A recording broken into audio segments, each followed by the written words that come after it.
It's one of the toughest fat deposits to remove, particularly in men, along with the fat in the lower abdomen. We're talking about the famous love handles or fat rolls, and today we're going to establish an action plan to eliminate or reduce them if that's your goal.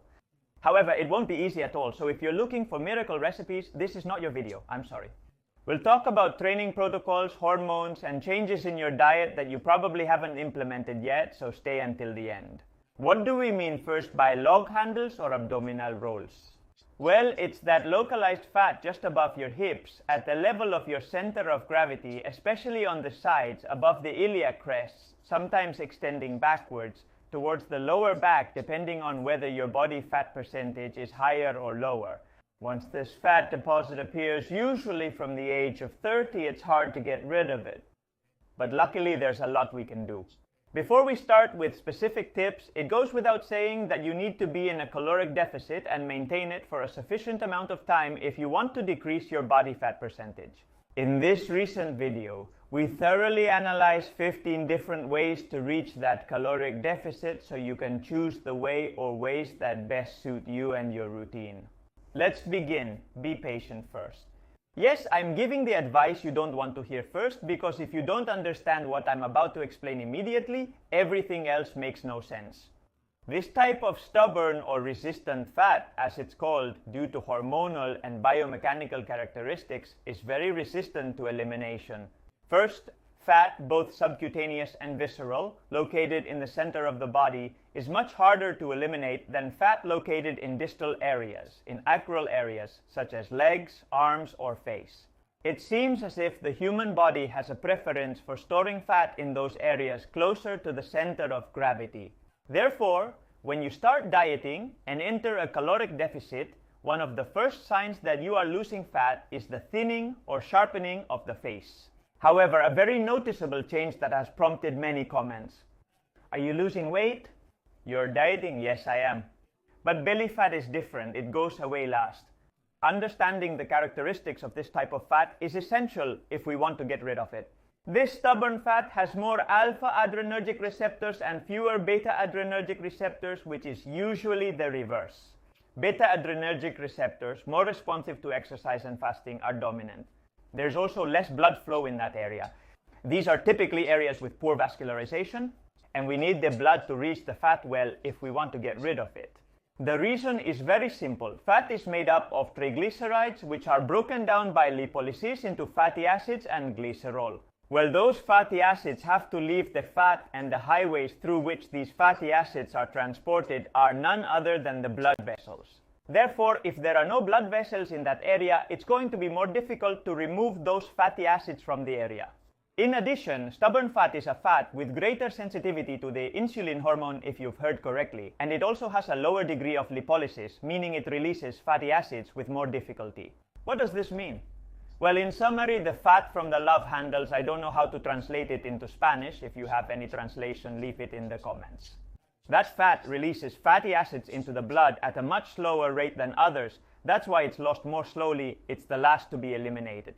Also, less blood reaches those areas so that the fatty acids that are being released can be carried away, and that the fat cells in those areas are more sensitive to the hormone insulin, and this greatly facilitates the accumulation of fat in those specific areas over other regions. Therefore, we need patience, and always keep in mind that this fat will be the last to disappear. In fact, visceral fat, much more dangerous because it greatly increases cardiovascular risk, will disappear before the love handles because it has more beta adrenergic receptors. This is good for your health because if visceral fat behaved like resistant fat, we would be in trouble. It would be extremely tough to remove it once it shows up. Second point, peripheral hard action protocol, peripheral hard action training. It's a training methodology that combines muscle strength training and cardiorespiratory capacity in a single workout. It's like doing cardio and strength training simultaneously. This method was born in the 40s and began to be popularized by bodybuilders a little later in the 60s. And it's very simple. It consists of alternating upper and lower body movements without a rest between exercises. The key is in the little rest, in the selection of exercises, and in combining agonist and antagonist muscles so as not to reach muscle failure. For instance, begin with 10 reps of squats, a lower body workout. Right after, you proceed to the bench press, an upper body exercise for 10 reps without a break. Then you go back to doing deadlifts or lunges, lower body. Next, you proceed with upper body pull-ups. And you alternate between upper body and lower body exercises, the most important thing, without rest or with very little rest between exercise and exercise. The main benefit of peripheral heart action is that you will combine strength and cardiovascular work, you will significantly increase caloric expenditure and save a lot of time. Well, these are workouts of no more than half an hour. Try it and you will see how you can't maintain a high intensity this way for more than 20-25 minutes. In this study conducted with the peripheral heart action methodology, participants improved their maximum strength and maximum oxygen consumption more than those who did high-intensity interval training. However, don't worry. This doesn't mean that high-intensity interval training isn't useful for getting rid of this stubborn fat. Moving to the next point. Combine high-intensity interval training and low-intensity steady. First, let's explain the terminology because there are people who might get confused. High-intensity interval training is a training methodology that combines high-intensity intervals with rest or low-intensity intervals. Low-intensity steady with an L is simply a workout at a constant low to moderate intensity, typical continuous running or rowing at a moderate intensity. High intensity is important for one thing, to stimulate the alpha-2 adrenergic receptors in those stubborn fat areas.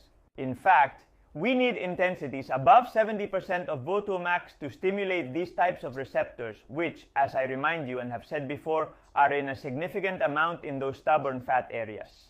This is because high intensity stimulates the release of catecholamines, stress hormones like adrenaline and noradrenaline that bind to these alpha-2 adrenergic receptors. There's a problem here, and the problem is serious. We burn minimal or no fat at high intensity. But don't worry, because even though we don't burn fat at high intensity and glucose is predominantly oxidized, this doesn't mean that we don't mobilize it. Remember, lipolysis is fat mobilization and oxidation is burning using fat to obtain energy. They are very different concepts.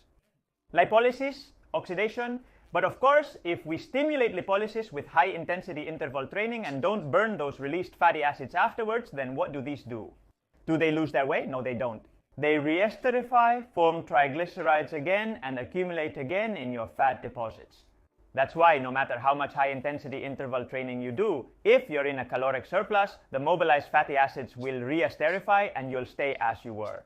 And this is where the usefulness of low-intensity steady comes in right after the HIIT, the training at a low or moderate intensity and maintained over time after that high-intensity training.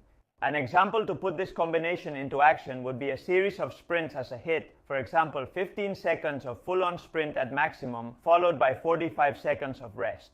And at the end of the high-intensity interval training, perform a continuous run for 30-45 minutes at a low or moderate intensity. Why? To oxidize fatty acids at low intensities. If high-intensity interval training is not your thing, you can also combine strength training with a low-intensity steady at the end of your session. Incredible, the ultimate blend of strength and cardio.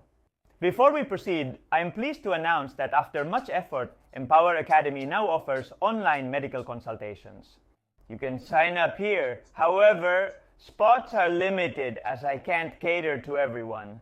See you at the consultation. Many of you, when trying to lose stubborn fat, opt for a low-carb diet or a ketogenic diet. And while this can work very well for some, especially if you start with a fairly high percentage of fat, when we talk about eliminating stubborn fat, it is usually not enough, as we need carbohydrates to train intensely, and we need to train intensely as we have seen. A ketogenic diet is essentially a diet devoid of carbohydrates. Therefore, when you reach a body fat percentage around 13, 12, 11%, I prefer that you choose satiating sources of carbohydrates such as boiled potato, roasted potato, sweet potato, without eliminating all carbohydrates because it will help you perform better in the gym or wherever you train. Although potatoes have a reputation as a fattening food, the truth is that boiled or roasted potatoes with a little salt or even a pinch of oil are one of the healthiest and most satisfying sources of carbohydrates that exist. Combining a good source of protein like egg with roasted or boiled potato will help you maintain that caloric deficit for the necessary time to lose stubborn fat. Completely eliminate simple sugars. Continuing with carbohydrates, if you want to lose that stubborn fat, whether it's the love handles we mentioned today or the lower abdomen or any other stubborn fat, I do recommend you completely eliminate simple sugars. For many reasons, and not just to avoid raising insulin as many of you might be thinking. Yes, it's true that simple sugars greatly raise insulin, and it's also true that having continuous insulin spikes throughout the day, chronically over time, days, months, years, is the easiest way to store fat or even develop insulin resistance. This is why simple sugars and refined carbs are linked to these health issues. Remember that insulin is an antilipolytic hormone, meaning whenever it's elevated, your fat cells are closed, they don't release fatty acids into the blood. But aside from insulin, simple and added sugars have other problems. They have a null effect on your satiety and allow you to eat more calories than you should without realizing it. In addition, the fructose added to sodas and ultra-processed foods in a sedentary context greatly facilitates insulin resistance. And beware, it facilitates not because it makes you gain weight, which it also does. That would be an indirect mechanism, but directly. That is, added fructose can directly cause insulin resistance, especially in the liver. Train the oblique abdominal muscles. It's important to work the external and internal oblique muscles.